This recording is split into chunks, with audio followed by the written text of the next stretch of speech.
Hey, what's up, everybody? My name is Omar Harris, and I am back with another video. So I know the last video that I made was the part two of the book, The Laws of Human Nature, where I covered the chapters 7 through 12, and I told you guys that I was planning on finishing the book and giving you guys a part three for those last six chapters. So I'm not done with the book yet, obviously. But in the meantime, I figured that I can drop another video for you guys um, while as I'm getting the book finished. So what I want to talk about today is something that I've had have taught and discussed, and I have taught the teenagers in my church congregation. And what we were talking about is worldly wisdom versus godly wisdom. And that's going to be the title of the video: worldly wisdom versus godly wisdom.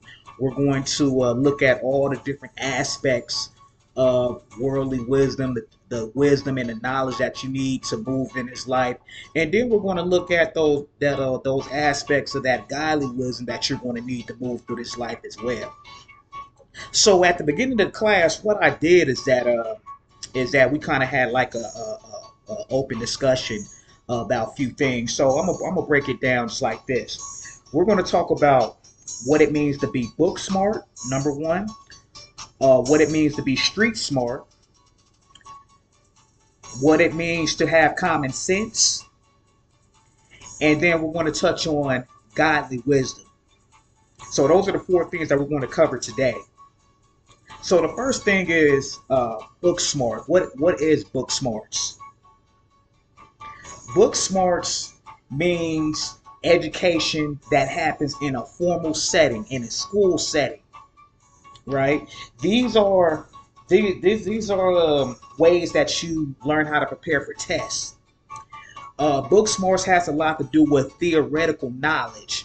So knowledge, as it pertains to something that's written down or something that's explained, and you're simply interpreting what's said and regurgitating that information or trying to remember that information, right? This is information that you would use from gather from reading books, hence the term book smart. Usually book smart people are the ones that do well or do exceptionally well when it comes down to their academics. So if there's anybody that's book smart, you guys know exactly what I'm talking about. Okay? And the thing with book smarts is that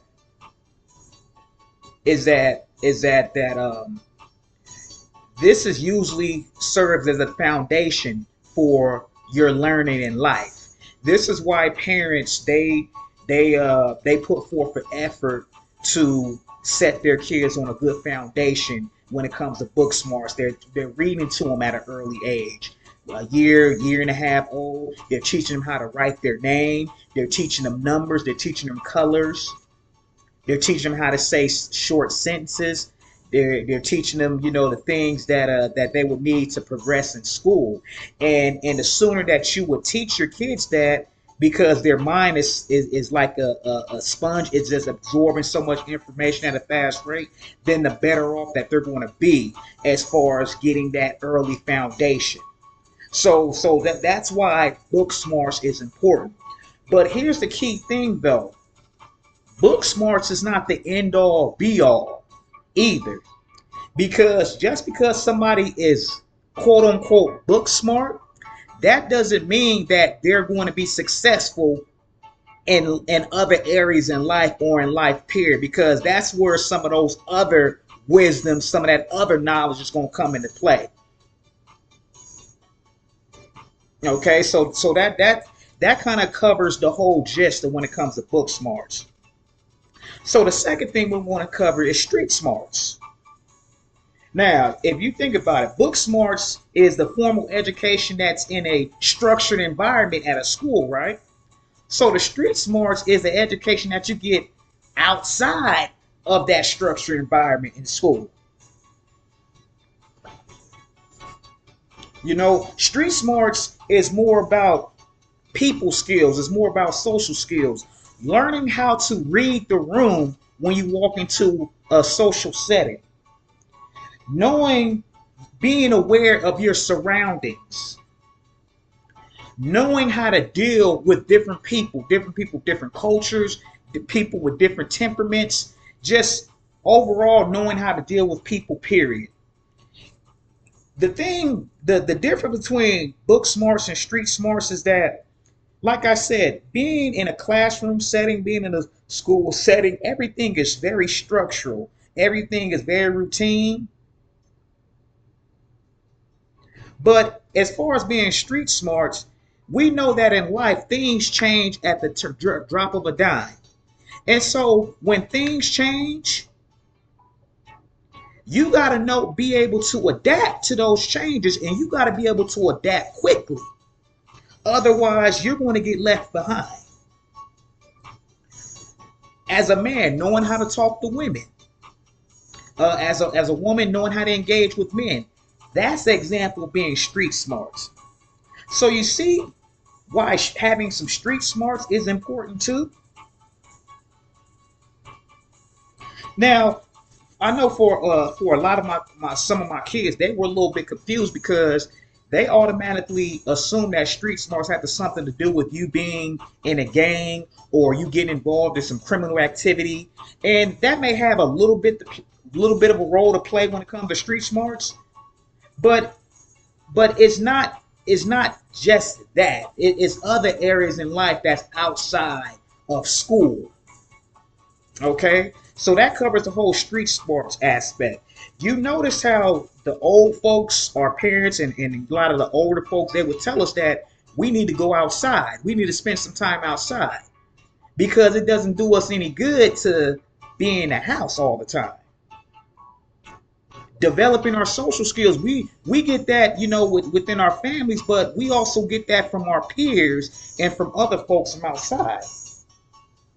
Now, there's a very critical scripture that we touched on. It's in Matthew chapter 10 and verse 16, where Jesus is informing his disciples to be wise as serpents, but to be harmless as doves. And there may be some confusion in that, but what Jesus is telling his disciples is that you have to know how to handle situations correctly. You have to be wise enough to not fall for the snares and for the traps that are set before you. You have to be able to be wise enough to not put yourself in dangerous situations. So being as wise as serpents does not mean you have to be dishonest or that you have to be manipulative in order to get by in life. Being wise means being wise about what is good in the sight of God. Being innocent as doves or harmless as doves, what that's referring to is just being innocent about what is evil. You're able to still conduct yourself in a way that you can be able to share those good things or those godly things with other people. So that's just to clear up on what that particular passage means. All right, so we covered book smarts, we covered street smarts, common sense. What is common sense? If somebody was to ask you, how would you define or how would you explain common sense? What would be your answer? Common knowledge, ability to think and behave in an appropriate way, the ability to be able to make good decisions. You would think that common sense is pretty common, but come to find out, it's not common. Things like you should look both ways before you cross the road. Things like you should hold the door open if you see somebody coming after you. Common courtesy, common knowledge type things. You got to crawl before you walk. You got to learn how to walk before you run. Those type things. You'll be surprised that you have people that have a lot of book smarts. They can take tests well. They can have a bachelor's, a master's, or even maybe a PhD. But they don't have no common sense. I've heard of people who of a person, particularly who had a um, a master's degree. So somebody that's very brilliant academic wise, but don't even know how to tie their shoe. Yeah, there are people out here in the world that are like that. So you see why having common sense is necessary.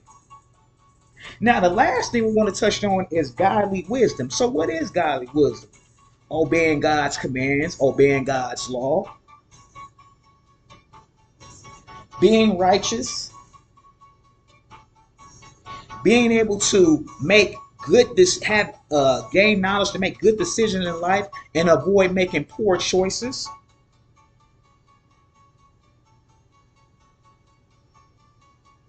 No, wouldn't life be easier if we could make the right decision every single time and not making mistakes? Wouldn't life be more easier to manage? Proverbs chapter 9 verse 12 says the fear of the Lord is the beginning of wisdom. So if you fear God, if you and that fear is not talking about being afraid and trembling in terror. The fear means to respect or have reverence for God, and that is something that that will start the beginning of wisdom. So you on your path of being somebody that's wise, that somebody that can discern if you just have that knowledge of God. So those are the four types of wisdom that we covered. We covered book smarts, we covered street smarts, we covered common sense, and then we covered godly wisdom. So wouldn't you say that you would need all four in order to be able to maneuver in this life, to be able to accomplish things in this life? So that's just something to think on. So out of those four types of wisdom, I want you guys to comment or to you chime in and see which one of those would you say that you would identify with the most, just based on of your life and your life experience. Which one of those do you think that you kind of struggle in? Because guess what? It's going to show up in your life one way or another. So there's no need to act like you don't struggle in this area, that area, when it is showing. All right, so that's my video for today. I hope y'all enjoy it, and I'm looking forward to you guys' responses. Peace.